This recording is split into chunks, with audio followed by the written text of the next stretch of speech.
All right, what's going on, guys? This is Nick, aka Leprechaun from F3 NoHo here in the Cypress, Texas area. We are at the Field of Dreams on this beautiful morning, and I'm here with Victor Sauceda, F3 Roma. And today we have an inspiring story that's going to hopefully ignite your fitness journey. Over the past 8 months, Roma has achieved what I would consider an incredible transformation. He's lost 77 pounds over 8 months, which is incredible. And it's been through a combination of diet and exercise, and being here at F3 working out. But that's not all. He's elevated his fitness to new heights, and he's leading our region in Cypress and NoHo in challenging events like the IPC. And he's also mastered some crazy moves like multiple muscle ups, which we will show you later. And so we're here to dive deep into how he did it. We're gonna explore the tactical steps and his specific diet changes and the exercise routines that helped him achieve these results. But I think more importantly, we're going to uncover the mindset shifts and the disciplines that kept him on track, even amidst life challenges that we all have. He moved recently. He brought a second child into this world. So, whether you're just starting out in your fitness journey or, you're trying to break through a plateau, reach that next level, I think this is going to be valuable for you, to help you equip you with some tools and the motivation, that you might need. So let's dive in. What's up? Good to see you, man. Good to see you. Thanks for having me. Yeah, thanks for being here. And thanks for offering to help provide these insights to, whoever's going to see this. Hopefully a lot of the guys in F3 Nation are going to benefit from your experience here and, your journey. So, I was hoping we could just start at the beginning, which, is, can you tell us what life was like for you leading up to the point where you decided to start this transformation? Yeah, so life for me, I would say back in December was like when I started thinking about the transformation. I was, around 257, kept looking at the scale, just kept going up, and I knew something had to change. I knew what I was doing at that moment wasn't working, so just wanted to dive into that and see what I could do about it. Okay, so you weren't feeling right about it, like you just felt like the scale was not where you wanted it to be, and not that the scale is everything, but it's definitely like one form of measurement that's concrete, right? Like we know if the scale is this number, that's not good. Yeah. Right. Right. That looking in the mirror is important too. But so what specific, like, was there a specific moment or anything that made that shift for you? I would just say I didn't know what allowed me to get to that point in life. I've always been pretty active growing up, worked out, consistently through my adulthood. Even up until that point, I was doing F3, 2 to 3 times a week, and I consider that to be pretty active. But things weren't going the way I wanted to. There's days I wouldn't even want to look at the scale, because I was afraid of what I was going to see. Yeah. That is mentally draining, kind of hard to deal with, and wanted to do something about it. I just didn't know how to, because I thought, you could just, work out and you're going to get the results, and obviously what I was doing wasn't working. Yeah, I've been there myself, working out hard, 5-6 workouts a week, but not seeing the results. So it sounds like diet was probably a big part of, for sure, of your results. For sure. As we say in F3, from the Q source, you can never out king your queen, king being exercise, queen being what you're eating. So you can't work out enough to not also have to eat healthy, when you have certain goals. Exactly. Okay, awesome. And so what was your mindset like at the beginning of that journey when you started? Yeah, so I don't know, there's a lot of things that come into play just with me mentally. I think a lot just from past experiences, I would say. I went through a 10-year prison sentence in the Washington State prison system, worked out a ton during my incarceration, but I would always hear the old guys, they would say Oh yeah, I remember when I was younger, I used to be able to do X, Y, and Z. Yeah. And I always told myself I didn't want to be that old guy. Like I always wanted to maintain my health and still be doing the stuff that I was preaching, Yeah, So not just reminiscing on the glory days. Exactly. But here I just came into a point where I was actually going to be that guy. Like, oh yeah, I remember back when I was able to do, some muscle ups or something like that. Yeah. Just all of that kind of just weighing on me eventually led to all right, let's go. Like something has to change, right? Like I was just tired of, just being where I was at and had to do something about it. Yeah. You had higher expectations for yourself. For sure. Awesome. So you started out and you kind of came to this moment where like, I don't accept this anymore and I'm going to do something about it. Right. And then how did you, because obviously it takes a lot of discipline, right? And a lot of us guys, especially dads, husbands, guys working, we're super busy and life gets in the way. I know you work out hard. I remember your first cue you put in Slack, hey, I'm coming down here from Seattle, and we were super excited to have someone new in the AO, and you showed up and you warmed us up with 100 burpees. So that's always a crowd pleaser. Yeah. Oh, I was super thrilled about it at the time. But that, like, you work your ass off, so that was no surprise that you're working out hard. And you've got this, you know how to work hard, but then there's that extra layer of discipline that's needed, right? To be consistent when things get hard, you got to push through. So how did you cultivate and maintain the discipline to stay on track? Like, because I imagine things had to get hard at some point, right? Yeah, no, I think things definitely become difficult, especially with, trying to juggle, 2 under 2. That was a challenging point in my life as well. It still continues to be a challenge for that matter, but how I would say that I was able to manage when it was just, I do think a lot of it has to come to mindset and the structure that you put in place in front of yourself, right? Okay. I remember. So you said structure you put in front of yourself, because I know, motivation only gets you so far. Like you have that initial motivation and that can get you going, but it's not usually enough to sustain you. Right. So you said a structure you put in place. Would you say that kind of helps you supersede motivation? Oh yeah. Okay. What does that structure look like? Yeah, so I think a good example of this, and I always refer back to my prison experiences because that's where I found I found myself the best, because I just had a clear vision, a clear mind of where I wanted to be. But more so was when I was in solitary confinement. Solitary confinement, you're stuck in your cell for 23, 24 hours a day sometimes. Okay. So you have to be able to create structure within your day, or else you probably go crazy in there, right? So for me, it was always 7 o'clock. I'm going to be reading a book from 7 to 8, and then 8 to 9, I'm going to be doing an ab workout. And just having that structure in place to stay accountable and just to create a system that works, right? I'm a true fan of just putting systems in front of yourself or structures in front of yourself that will sustain itself and allow you to excel. Mm-hmm. There's just been too many times where I thought I had the structure around me, but I didn't. And you have to just come back and reflect on what structure do you have to help you succeed, and what I had at that point, last December wasn't a structure that I was happy with. So I know something had to change. I had to come back to just, seeing what structure I have to set up in front of myself. Okay, so you had a structure. Now, you mentioned something else that I thought was pretty interesting. You said the vision you had for yourself.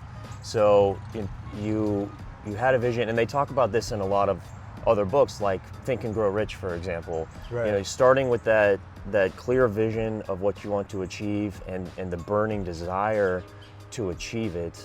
So you clearly knew what you wanted to do. Right. I think that's very important because it's like the compass, right? Like where you want to go needs to be clear. Otherwise, you're not going to be able to create the directions to get there. Oh, that's a good point. Yeah, that was pretty interesting. So then you created this structure that you would stick to, like a routine, right? To develop the habits. Right. Okay.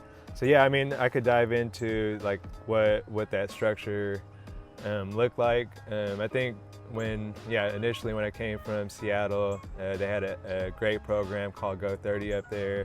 Thought I'd bring it down here. And I just needed something like that. I needed the accountability. And I was like, well, I know if I'm going to be leading the effort, like I'm going to have to be accountable to everybody else. So yeah, it was just kind of one of those things where I like knew if I attached myself to ownership of it, that I was going to have to like lead it. So it just was going to hold me accountable. But now I have this system in place that not only held me accountable, but I had to be held accountable to other folks. So that really, that's powerful. Yeah, that really shifted things for me, because now, you know, people were holding me accountable, and I had to be held accountable to other people. Okay, yeah, so it's bigger than just you.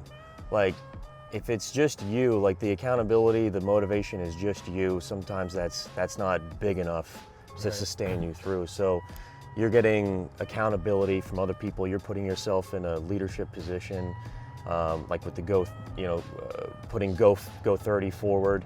Right. And I'd like to hear, you know, a little bit more about, you know, what Go 30 is. Maybe that's something that other people would want to do as well. But you know, F3, that's one thing I love about F3 is that it's bigger than you. Fitness, fellowship, faith. Faith is not any specific faith, but it is believing in something bigger than yourself, because that's what's going to get us through the hard times. So the Go 30, what exactly is that?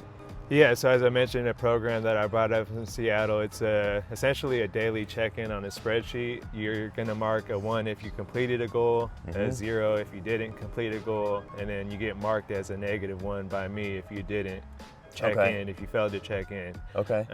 Typically, it's a good way for us to get a gauge on where the packs are at. If you start seeing -1s, if they're just not checking in, more than likely something's going on in their lives. So we tend to typically reach out in those moments, but whatever the goal is, the great thing and the beauty of Go 30 is like you can set your own goal. Yeah. You get to choose whatever goal you want to tackle for the month of October, for the month of November, whatever goal you set forth, and it changes every month. Okay. So everybody's doing different goals. You could go into the spreadsheet and see what other folks' goals are. We do have a Slack channel where we could continue to check in and just, hey man, like I forgot to do my goal yesterday, you know, I got to be held accountable. Yeah. So just, yeah, it's a great way and community to be just held accountable to your goals.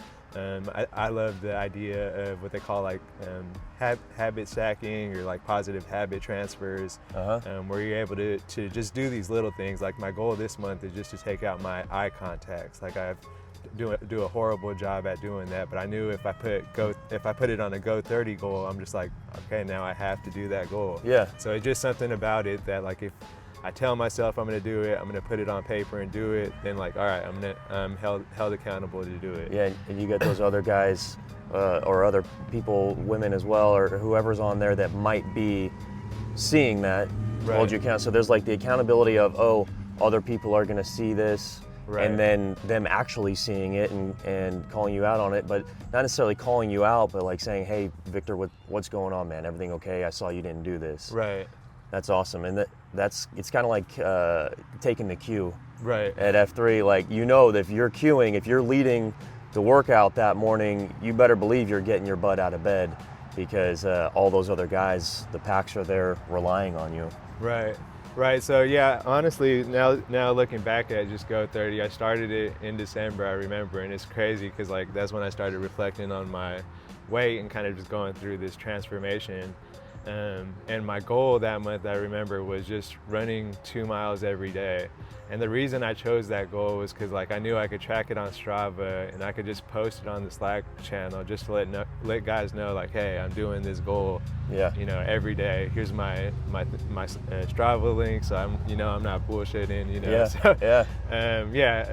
It was unless you send like a little robot out to do it for you. Exactly. Throw it on my dog or something. But that was my first goal. It was hard. It was my heaviest weight at that point.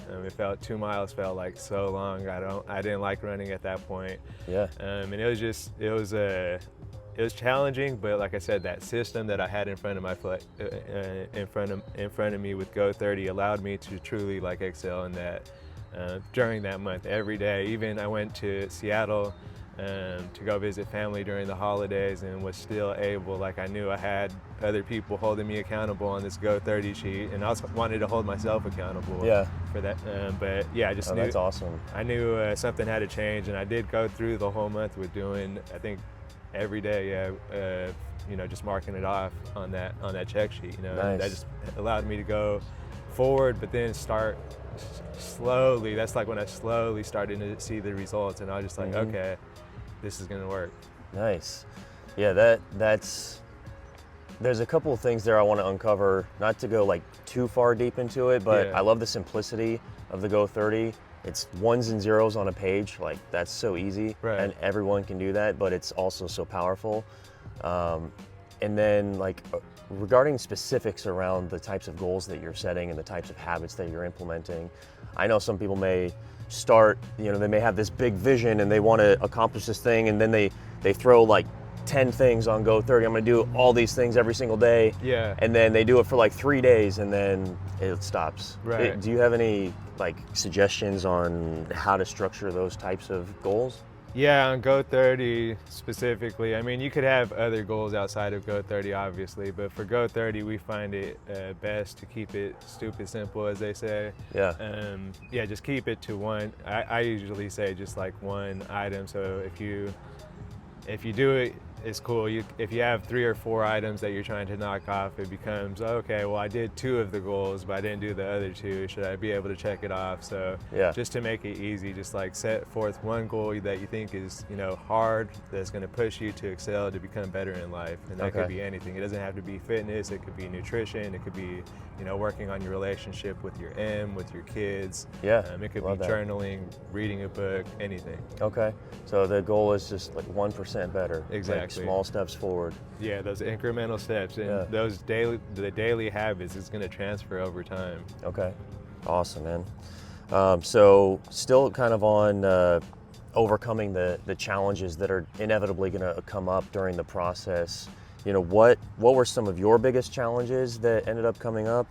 And then the second part of that is, how did you like handle the setbacks and the moments of doubt and stuff like that? So first, what were some of the challenges, and then how did you handle them? I would say that the challenges that came up always felt like food. Diet has been something that I've just been struggling with. Haven't done any like real dieting until this year, so just to like put emphasis on like the diet really does matter. But yeah, I think that like that also is one of my biggest challenges that I face, because I did have a wife going through pregnancy. She was always wanting to like crave eat, and I did want to like kind of just eat with her. It's hard for me to say no, so like Dude, I did. That just adds a whole nother level to this. Like when your wife is pregnant, okay, I'll speak for myself, but like the first one I gained like 25 pounds. Yeah. And then every other one was close to the same thing. So the third one, I will say I didn't gain as much, because I've been here twice, and I kind of, overcame some of those things, but you're still losing weight while, she's having cravings and things like that are so easy to just like, oh, I'll have a Hershey bar too. Like Exactly. So yes, props to you for doing this through that as well. Exactly. So yeah, I definitely say that was one of the challenges, and that was just like one of the things that came up, to lead me to being 257, was the first child. I felt like, I was always, with M, we're eating out a lot, just not doing good dieting, not enough exercise to go along with it. Yeah. So it definitely just put something in my brain that like, I know that's what led me to get to this point, was doing like all of that. So I had to get control of it. But those were some of like the challenges that continue to come up. It's like diet is going to continue to be thrown at you. Like there's going to be a barbecue or something that you're going to be at, and totally. or, something's going to come up that's going to derail that. And then obviously I think like as we mentioned, just having the 2 kids under 2 was also a challenge, you know, just trying to be able to like balance life, you know, just be able to work, you know, and be able to provide and, you know, spend time with the little ones and all of that. It just becomes challenging, and then to throw like a fitness structure on top of that is like, you know, just an added layer of complexity. Totally. Yeah, that I know, you know, for me, again, like convenience is a huge thing. So especially when you're busy, you're hanging out with your kids, your wife, you've got work, etc. It's so easy to just open the pantry and say, I got, you know, 30 seconds to find something to eat. I got this meeting coming up. Let me just grab this bag of chips because it's ready to go. Yeah, no, for sure. So, you know, like meal planning is helpful for me. Sometimes finding the time to actually meal plan can be a challenge. But what did you do to overcome like the convenience factor? And, you know, when you go to these barbecues, did you bring food with you, other food, or just kind of limit your portion size? Like, how did that diet go? Yeah. So the diet, like I said, has been a challenge, and it does depend on the event and the time of year, you know, during this transformation. I can't say that like I ate healthy at every single barbecue. That was by no means the case. There were months that I was a lot stricter because we're doing like monthly challenges with, and the same thing, accountability and systems there. Yeah. But yeah, I think the diet, I think you have to just like replace the cravings with something that's like better. Like, so when I was working, instead of my go-to would be like what are they called?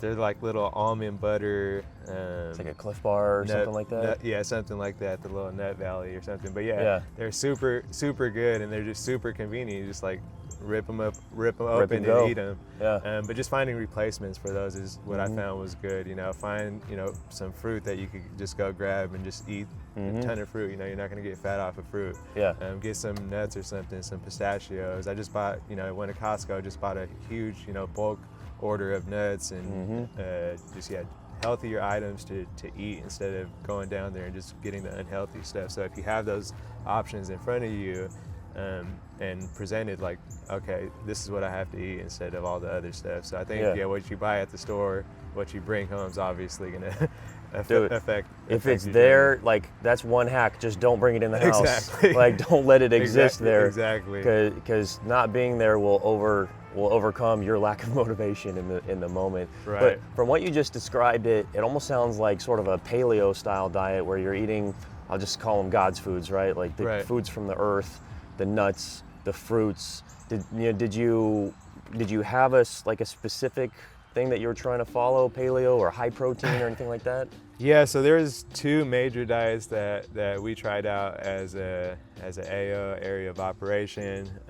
We tried intermittent fasting, but my intermittent fasting, I'd have to admit that it wasn't like the strictest diet during my eating window. And my eating window was from 12 to 7 p.m. and I was really serious about that eating window. It was super tough, you know. This was my first time doing any kind of diet like that. And so from 7 p.m. to 12 p.m. noon the next day, not a single calorie. Exactly. Okay. Exactly. So we were allowed water and black coffee. That was the only thing that no creamers, no sweeteners, nothing. No sweeteners. I just kind of got used to it though.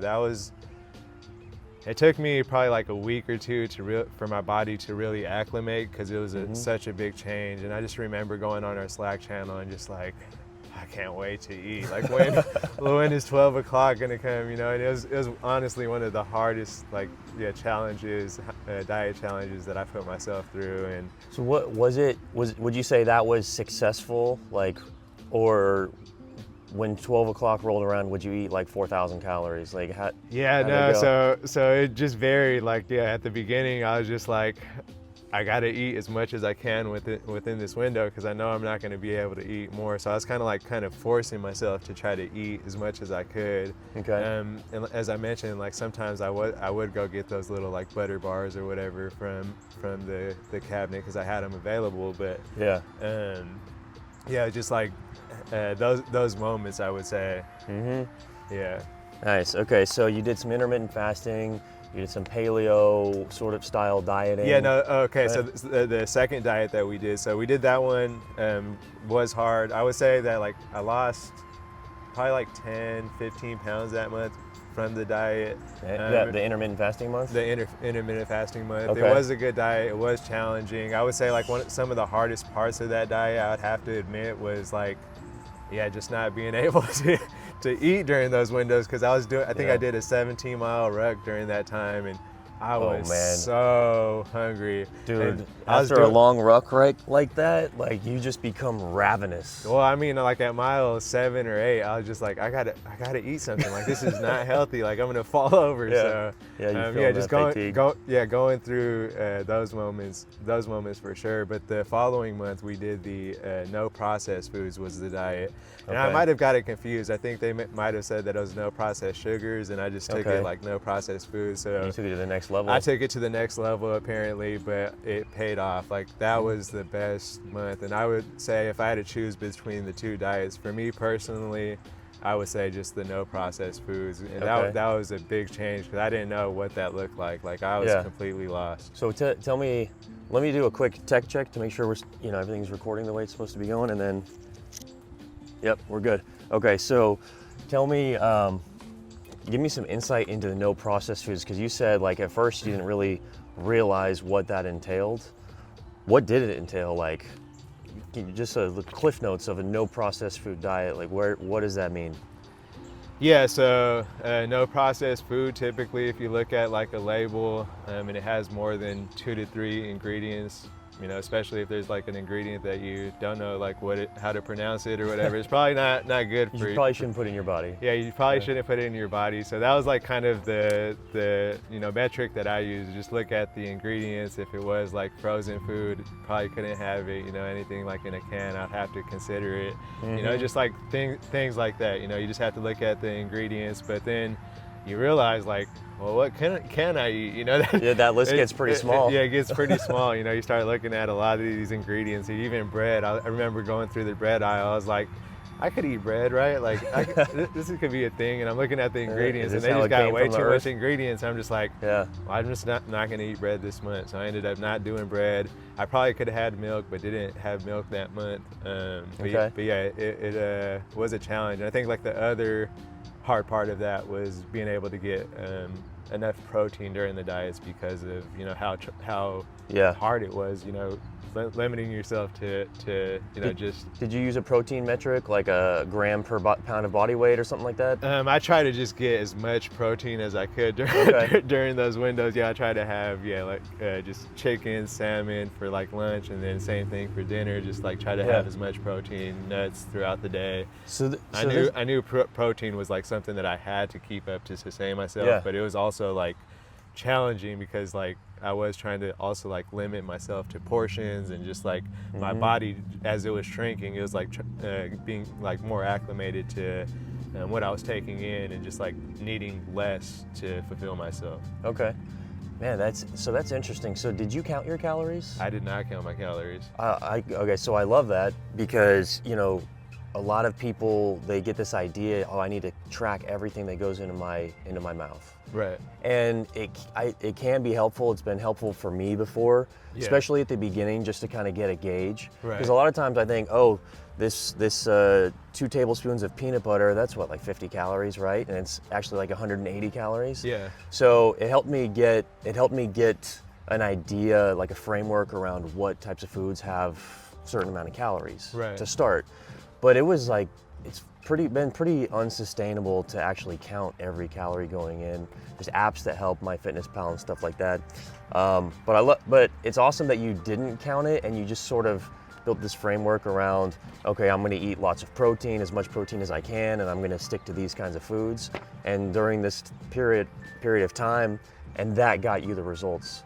So that people don't necessarily think I have to count every calorie, and that's what it takes. Yeah, I mean, I think I just found foods that I like my breakfast was pretty simple, and it was easy for me to go to the grocery store at that time because like I knew I just had to get like certain items at the store. It wasn't this huge list of just different items, you know. It was usually just like brown rice, you know, sweet potatoes and things like that, a lot of vegetables.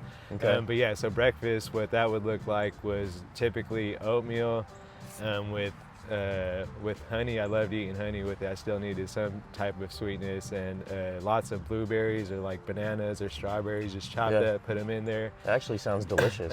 Or just some eggs. I usually have like 3 to 4 eggs in the morning to make sure I'm getting protein. Whole eggs? Yeah, whole eggs in the morning. I was eating 3 to 4 whole eggs in the morning with half of avocado. Okay. So yeah, just wanted to make sure. So you even had a good amount of fat in the diet through the nuts, through the eggs, through the avocado. Like you didn't cut out fat completely. No. Right? Okay. No. So yeah, that's typically like between those two is what I switch breakfast with, and then lunch would be lots of fruit, some salmon, some more hard-boiled eggs, and then yeah, just like nuts and stuff throughout the day. And then at night.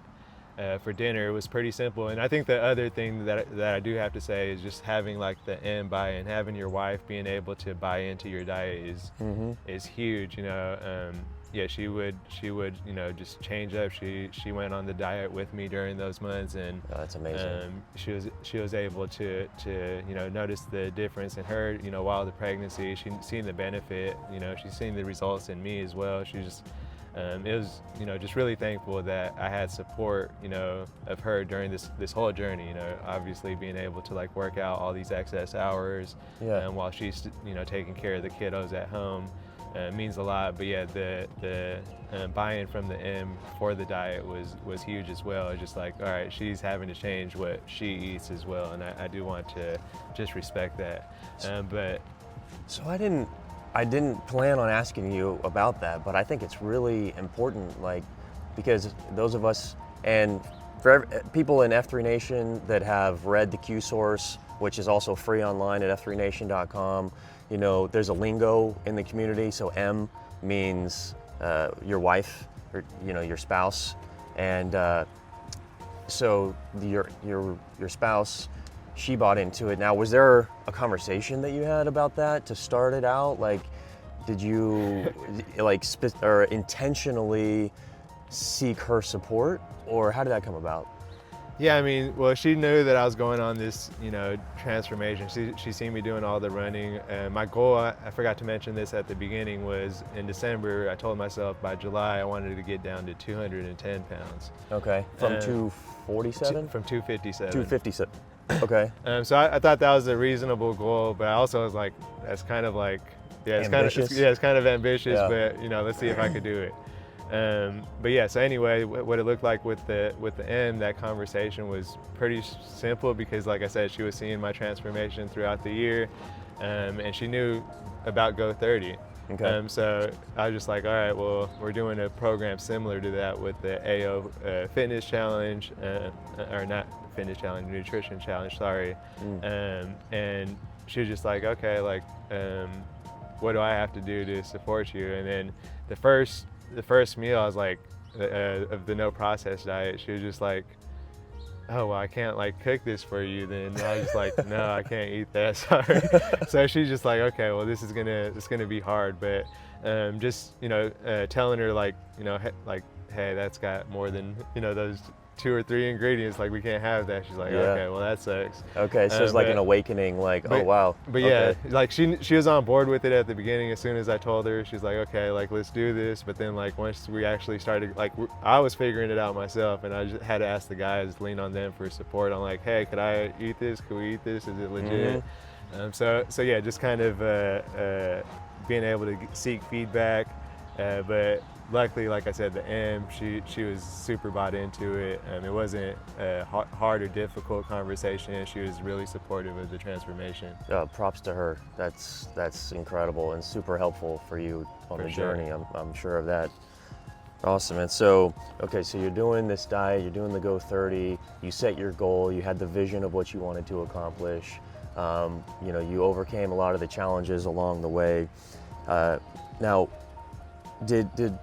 real quick, did you take any supplements? Like, were there any supplements that played a role? During the what? Just during the whole thing? Oh, during the whole thing? No, I haven't done any No supplements at all. Okay, No. that's also a big revelation because, yeah, like you get on all these websites and these other things, and people are like, oh, you need creatine, you need protein powder, you need, aminos and omega-3s and vitamin D, and like all of a sudden you're spending like $1,000 a month on all these supplements, but you didn't do any of that. No, I didn't do any of that. Okay. The one thing that I ended up doing that I usually don't do was the liquid IV packs. Just because it's so much hotter down here in Texas. Those summer months with the humidity. Yeah. So that's like electrolytes, right? Yeah, electrolytes. Okay. Yep. Did you use a specific one? I think it's just called Liquid IV. Yeah. Oh, Liquid IV is the brand. Yeah, it's like Okay. I think it's like one of the popular ones they have at Costco or something like that. It's Got it. nothing crazy. I know it's got like some sweeteners or something that's probably not the best for you, but Yeah. the doctor said that I should have those. So Probably a good idea with those 17-mile rucks. Yeah, and, yeah. 100-degree. Yeah, so I think that's something that I should touch on too, though. Like during this challenge, I did push myself, and I think this is like the mental toughness that you wanted to touch on later. I don't know if we could touch on it now, but By all means. yeah, just going through some of these challenges, I wanted to push myself. They did have Savage training channel and Slack, just a goal that you set out for yourself for the month, similar to Go 30, but this wasn't as frequent check-ins. And my goal was to do, I think, 13 miles. Okay. So I was running a lot at that time. I think I did Like 13 miles in at one time, or like over the month? a 13-mile run. Okay. Yeah, just Got a it. 13 like half a marathon, basically. Yeah. So I was just, I thought it was attainable. I think I did like 10 miles at that point, and I was just like, okay, I could do 13. What's another 3? Yeah. And I was going on that run, and at mile 7, my body just started not feeling right. Something happened, and I ended up throwing up, and I was just like telling myself, what do I do? Sign. Yeah, what do I do? Like, I'm not feeling right. But for some reason, just, my mental toughness didn't allow me to quit. I was like, I had that goal already that I like set forth in front of myself. Yeah. Even though this was happening in front of me, I just didn't want to quit. I didn't want to stop. So the signs were there. The signs were but there. You pushed through. You're like, my mind is gonna overcome my body right now. Exactly. So I just like literally I was running and threw up and just continued running. I never stopped. Yeah. And I was just like, okay, that's cool. Just kept running. Ended up finishing the 13 miles. It was at a lot slower pace at the end. But I was just proud to be able to get through it. Yeah. As soon as I walked into the door, though, that's when things changed. I walked in, and the body was just not responding right.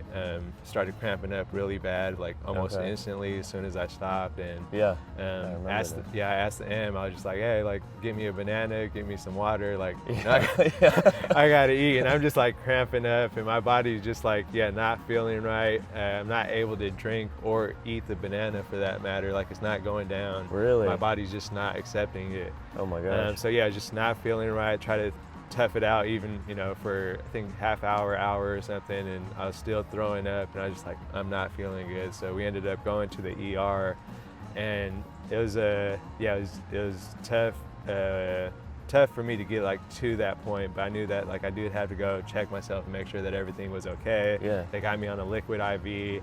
They ended up, did that. No, I'm honestly really thankful I made that decision to actually like go to get it checked out and get some liquid IV or some IV as soon as possible. But they ended up saying that it was severe dehydration. And it was just weird because I had a water pack on me the whole time. I was drinking water literally the whole time. So I was just like, how is this even possible? Okay. And I think what had happened was the night before, just the day before, I did yard work the whole day. We ended up having the poker night at your house, I think. Yeah. That's right. Yeah. So just the combination of everything, and then being able to want to go knock out this 13-mile ruck after coming home at 10, 11 at night. Yep. Probably isn't the smartest decision, but that's just the dummy in me is just like, all right, let's go. I got this goal. I got to go hit, you know, and it's just like just putting it on the channel and just saying like, hey, I have to go do this goal. It's the accountability part. It's like, all right,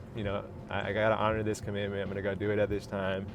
What I would have done differently was definitely just kind of prepare the night before a lot better. I would have probably rested, probably not been, drinking as much, probably would have had, a liquid IV or some electrolytes. The doctor did recommend, if you are going to be going on those longer runs, to make sure that you have some electrolytes in your system, because water's not going to cut it. So that is a pro tip. Do you put some in your system before you go out, or do you just have it like ready to go when you're out doing the run? Yeah, so they recommend to do it the night before. So the night before. Yeah, just make sure that you have those electrolytes the night before. Make sure that your body's hydrated going into the run, because as I mentioned, I was drinking water during the run the whole time. I think if I had electrolytes, it could have helped during that time, but the doctor recommended the night before. So a couple lessons I'm taking away from this right now are, number one, proper preparation, right? And then, push yourself, but don't hurt yourself. Yeah. And the role of rest in the journey as well is huge. I think rest is, highly undervalued. Like, I've been there where I start seeing results, I get that extra boost of motivation. I'm like, boom, let's double down. Let's go, 2-a-days. Let's get 7 workouts a weekend. Right. And because I'm like fueled off of it. And then all of a sudden I hit this plateau and my body's like, you're done. Like, you need to rest. So implementing the rest intentionally, whether, just a good night's rest, and then maybe some days off, are not only helpful but essential, because I've also had injuries. Right. I've injured my elbow, my shoulder, my knee, multiple things, and a lot of that is not properly warming up, doing something I shouldn't be doing, but also not letting the body parts rest enough to heal. Right. We all do that. So were you intentional about your rest, like during the time or after that? Or no, honestly, I was afraid to do any kind of running after that. I was like, longer distances, no way. Like, it was a mental battle for sure afterwards, because I was just so afraid. And every day after that, I was drinking in the liquid IV pack, it seemed like, because I was just like, I gotta take care. Not gonna let this happen again. Yeah, I gotta take care of the body. So, that was a fun time, but it also just allowed me to just be mindful of my body, what I'm putting into it, how I'm treating it, especially during these hard months. Yeah. We haven't touched on the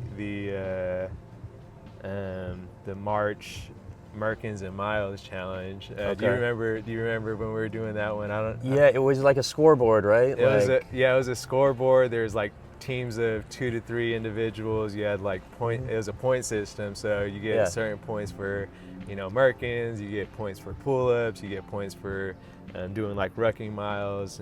That's right. Yeah, just and it's like every day, like count the number of Merkins and miles and pull-ups, and if you add weight to it, you get additional points and stuff. Yeah, it was a weird, complex. Mad T claps to Dicka for putting that spreadsheet together. That was a lot, but it really had good traction within the region. And just like Go 30, this was another system that really allowed me to excel. I think this was one of the higher months goals. This was March, lost about 25 pounds that month. Okay, so that was one of the months where I just really just dropped weight. I'm seeing a pattern here of accountability, right? Like, number one, you're in F3. So you're getting the accountability automatically of the group, and it's free, by the way, which is insane. Right. And then number two, you're adding the layer of like monthly challenges. You got Go 30, you got the points challenge, and these different things that you're getting into that are keeping it like fresh and exciting, it sounds like. Right. And giving like that extra level of accountability. Right. It sounds like that was pretty important on the journey. Oh, for sure. Yeah, no, I'm a huge believer in systems. So if I see a challenge where I'm just like, oh yeah, this is gonna allow me to excel, I'm jumping in, And most of the times I'm all in for those types of challenges, because I know the benefits of it, like I'm gonna be the person that benefits from it at the end of the day. If I push myself, it's gonna be what I put into those challenges. I could have easily easily jumped in some of these challenges and half-assed it, but that wasn't the mindset that I had. You know, I wanted Yeah. to You're like, I'm committed to it. I wanted to crush every you challenge. hard committed. Yeah, exactly. So, the Merkins and Miles challenge, that one was pretty intense because even during like, you know, Zoom meetings at work, I'd be doing some you know, Merkins to make sure I get some points, and I'm throwing on the ruck so that I have those pounds on me as well, points. so I get those extra points. Yeah.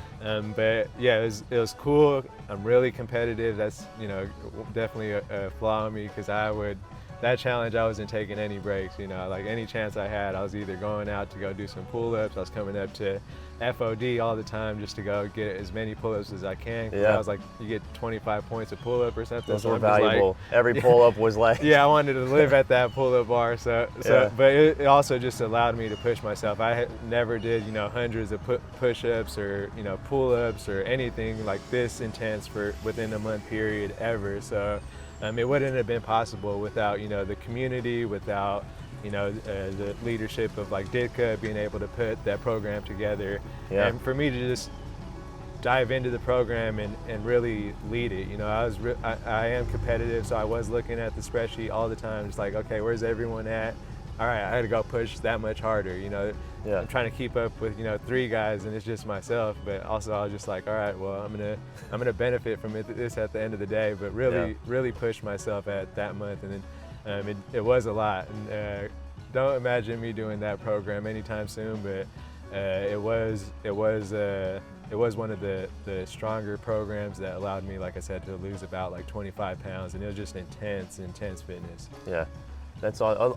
Another thing I like about those, and you know, I won't keep this going too long. Yeah. But there's just so much gold here. It's like everything that you're saying is just so helpful that, you know, this could be a 5-hour conversation. Right.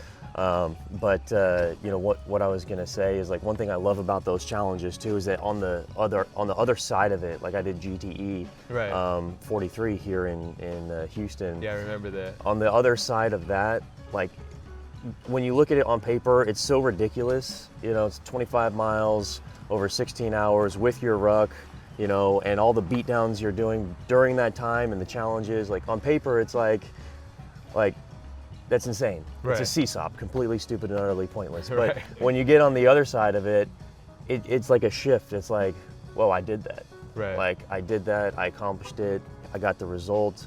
And to me, it kind of makes things a little bit easier moving forward. It's like a muscle it's that a little you more build bearable. Yeah. Yeah. Exactly. You know, like, all right, I did that. I could do something similar. you Yeah, know? for sure. Well, in the all right, in the spirit of, you know, moving things along, you know, we've been talking about the tactical stuff, talked about the challenges, the you know, specific routines. We didn't quite talk about specific exercise routines. Would you just, as like sort of the last tactical thing, would you just kind of run us through, you know, like your fitness system, like what you did to stay on track there? Yeah, so I think the other one was, I think Strava is a good app. Even though you're not really like committing to anyone, you are posting your stuff so other people can see it. It's public. And yeah, it's public. Other people can see your activity. So I'm just like, all right, who's watching my activity? That's kind of like playing in my mind. So Yeah, more accountability. Having those like other systems in place as well. But I think just the running portion of it was pretty huge. You know, I found a lot of, you know, just mental freedom. Like whenever I went out to run, like I found it really rewarding as well. Like I was able to eat sometimes, and I had the beauty of being able to like push during a run, or just like have, you know, kind of like a mosey run, just like depending on what I did. But I knew that if I stayed on my feet, I stayed active, that it was going to get easier. And that, like, you know, as I mentioned, Go 30 December, I did, you know, 2 miles every day. And after that month, like 2 miles eventually started getting easier. I was just like, okay, 2 miles isn't that bad. Yeah. So my run started going, you know, a little longer, you know, 3 miles, then 4 miles. I was just like, okay. Yeah. So yeah, eventually just started building up on those incrementally, and then eventually, I think a month ago, maybe less than that now, I just, you know, on a weekend, I just did a half marathon, and it ended up being past that 13-mile point that sent me to the ER. Okay. So it was a really huge milestone for me, because I was like, man, that run last time sent me to the ER. Exactly, literally took me out. So I was able to get past that. But that's just all the work that I've been putting over, you know, this last year. Is just, you know, I think the consistency is the biggest thing, is just being able to get out there and run, even when you don't want to run, you know, even when you got a lot of things going on in your life. You're just like, I got, you know, 10, 20 minutes to go out for a quick run, you know, like I made myself available for those times, because I knew that if I, you know, slipped for one moment, that I'd fall back into, you know, my old ways of, you know, just making excuses. Like a momentum shift. Like you have to keep the consistency, otherwise the momentum might shift the other way. Yeah. You know, that's happened for me, where I'm going hard, seeing results, being consistent, and then maybe I go on vacation or something. Right. And like, I'm going to take a couple days off, I'm going to eat whatever I want, and then something happens mentally where it's like a momentum shift. Like you've been doing all this discipline and it's going like this, and then you take it off and you're like, ooh, I kind of like this, where I get to eat what I want, I get to rest, and then it can be hard to go back into it. So consistency has been huge personally for me. Right. I think the other thing is just I love F3. I do show up to a lot of the workouts. I usually get like 4 to 5 on average now. Yeah. So I show up a lot, but also realize that me personally, I need more than just F3. I need to work out outside of F3.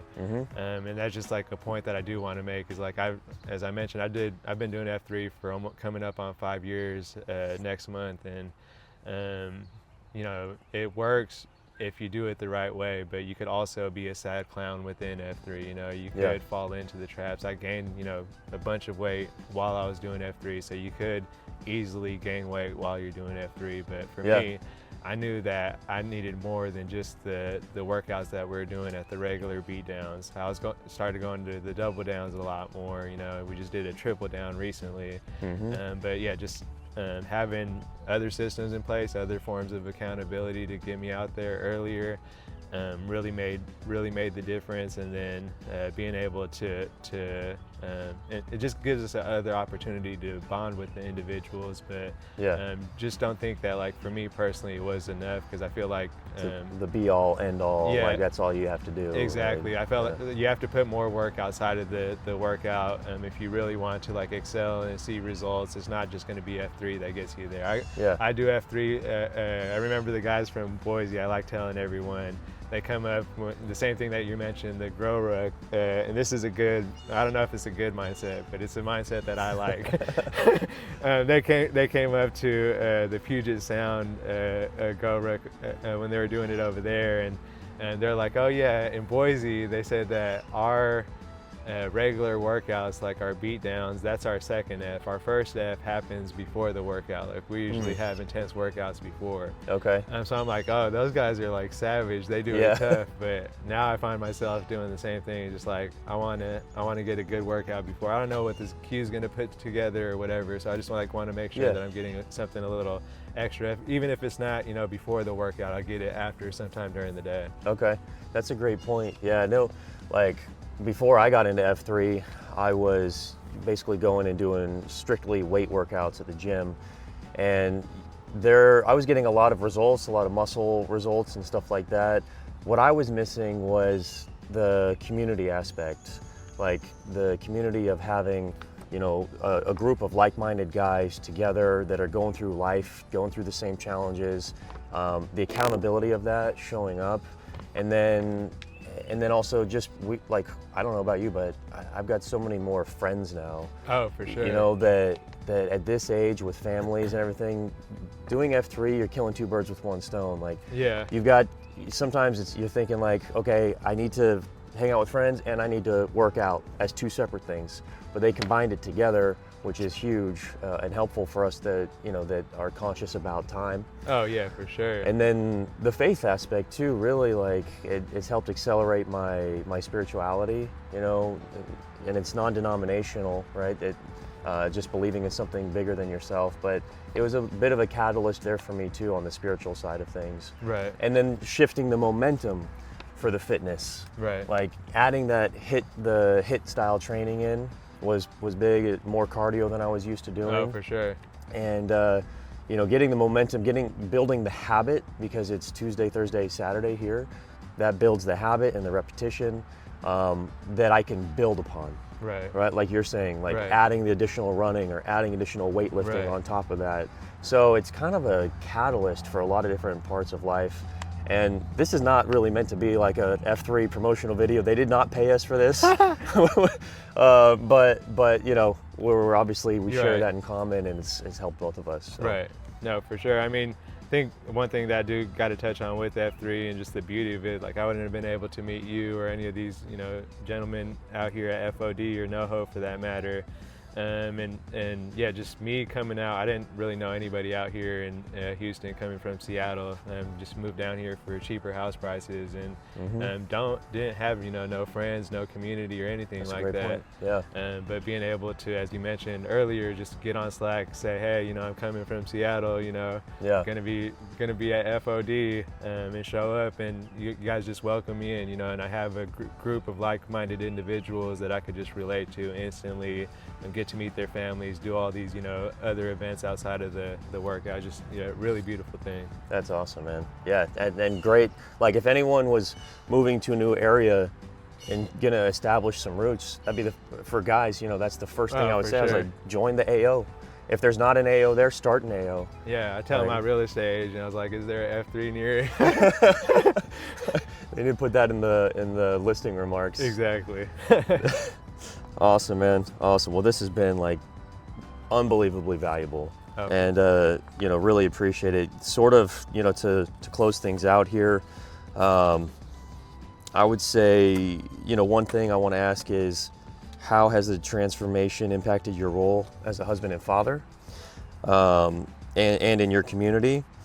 And then, what advice would you give to someone that's looking to start or accelerate their fitness journey? So impact on family and community, and then advice for other people that want similar results to you. Okay, I'll start with the family and community part. The M was, like I said, super supportive of me going on this transformation. She's seen the results. She's still shocked herself, like just as much as I am. She's looking back at the pictures. She's like, where did you go? Like you're the other person you were carrying around. Exactly. So just for her, as I mentioned, she went on some of these diets with me. She's actually been like walking a lap every day around the lake.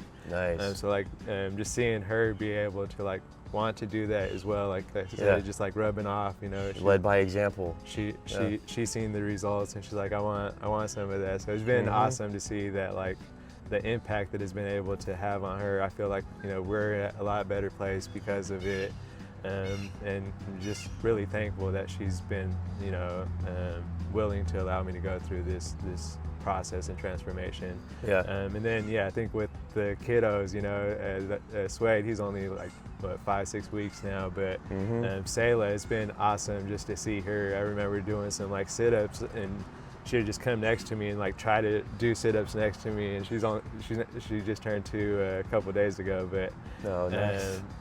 Just seeing her try to do some of the workouts with me, she'll do some burpees now. I'll get her to do fast feet and then go down and do some burpees. Just cool. So you're instilling some of these positive habits and some of these health things in, they get in to her see mind it from a young age. Exactly. She gets to see it when she's super young. So I just can't imagine what it's going to look like for her in these coming years. She's probably going to be all absolutely, in on it, because she has a positive role model to learn from. Yeah. Well, when she comes in, we'll have to come up with a good name for her, cherry tomato. Or so. And then as far as the community goes, though, it's been awesome. I mean, like I said, most of my community is F3, and it's been, even family. I had a bunch of family come over yesterday, and they're saying the same thing. Where'd you go? What are you doing? Share your secrets with us. Because they see the results of just seeing me over months, it's like transformation, Discipline. dropping down, you know. Yeah. And then the F3 guys is just like, they're always saying like, oh my goodness, you lost so much weight, you know, you inspire us to, you know, lose weight as well. And just, I think it's an energy thing, right? You have that in the culture. Yeah. You know, guys are putting on all kinds of challenges at the AO, so I think it's just everybody getting out there and getting it, being around like-minded individuals is going to allow you to do that, right? Yeah, and I've seen our community here accelerate. Obviously, you know, the Field of Dreams started. We're about to have our 1-year anniversary this upcoming weekend. Right. And the year prior to that, you know, we started with a handful of us. You know, oh yeah, I remember those days. When I first got here, what were we getting, like 6, 8? on maybe? a great day. Yeah. Now it's not unusual to have, you know, 20 or more Right. show up, and so that's awesome. And the people that are coming to that, you know, whether they're FNGs, they're friendly new guys that are coming for the first time, or the veterans that have been here since the very beginning, see guys like you pushing the limits, and they see the potential, like kind of like if you're going to go apply for a job, right? You want to see, you know, oh, how much money are the guys ahead of me making? You know, Right. how successful are they in their lives? And you know, if they're not doing well, you may not want to take that job. Right. But if they're crushing it and they're successful, then you say, okay, I can see myself here. I can see the potential of what I can accomplish if I'm here in this environment. So, you know, if nothing else, which there's a lot more than that, but if nothing else, you're setting that example Right. for the current guys and the new guys. Right. Yeah, no, for sure. And then, yeah, my advice to anybody that's, you know, looking to start a transformational journey towards weight loss, I think the biggest thing, as we kind of highlighted during this whole interview, is the systems that you put in front of yourself are really going to allow you to excel. I've talked about many programs that I took within this last year, and I attribute a lot of my success to those programs because I needed that accountability to push me forward. Yeah. I needed somebody to be like, hey, you know, like, are you going to be doing that workout, or, you know, encourage me to get out there and push harder than I was the day before. Yeah. So that would be my biggest piece of advice. I do think that, as you mentioned, you can't out-king your queen. You do have to be mindful of your diet. I did see a lot of results when I did my diet. I did come to a point where I kind of plateaued from just like working out. I was doing a lot of working out, but I wasn't seeing the weight loss. And then eventually I went on these diets, and I was like, okay, now the weight just started shredding off. So Yeah. I do think diet is really important, and then just consistency. I got out there and ran all the time. That was my thing. Running might not be for everybody, but I just got out there and ran as much as I could, as often as I could. Any chance I had the opportunity, I'm like, all right, time to go run, you know? Yeah. The M's like, okay, go. so yeah, just getting out there and doing it. Don't make excuses, you know, push yourself to be better. It can be done. My goal was 210. I dropped down all the way to 177. I haven't dropped that weight since I dropped to that weight since I was probably like 18, 19 years old or something like that. That's so crazy. do feel really good. Now I just, you know what I have to do to maintain it and don't let it get to that point again. Yeah. So now you're in maintenance mode. Well, as far as like weight goes, right? Like it's harder to get to that weight than to stay at that weight. Right. How do you see your fitness journey from here? Like, what's next? Yeah, so honestly, I think the same thing is just seeing what challenges come up. You know, how am I going to continue to be held accountable to, you know, my packs, my community, you know, my M. Yeah. You know, what challenges could I put forth in front of us that are going to allow us to excel? Awesome. Well, man, this has been absolutely fantastic. Again, I appreciate you doing this. Thanks for the advice that you gave to everybody. And you know, as they say, as iron sharpens iron, so when one man sharpens another, right? And you've already inspired me to reach greater heights in my journey, and I've no doubt that you're going to be the catalyst for a lot of other people as well. So, you know, thanks again, man. And I would encourage, you know, anyone watching this to get involved with F3. Take Roma's advice, and you know, see where you can accelerate yourself to. And if you know, you want to support this, I mean, this is the first interview I've ever personally done. I liked it though. We did really good. I think so, and I would love to do more of them.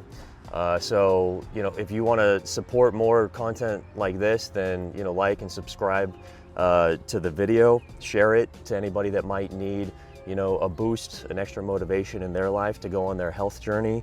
And then, you know, and again, don't stop there, join the Brotherhood. You go to f3nation.com and find a local AO and more information. The whole Q-Source, the book, is free on the website. Everything in F3 is free until you start rucking.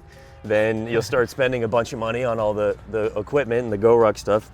But anyway, you know, if you're in Cypress or North Houston, we'd love to see you out here at the Field of Dreams, Tuesday, Thursday, and Saturdays. Let's go. Let's go. Come on, join Roma and myself and the crew at the Field of Dreams for what will hopefully be, you know, an awesome workout experience. But that's what I got. I'll put some resources, you know, down below for anybody that wants, you know, specific links.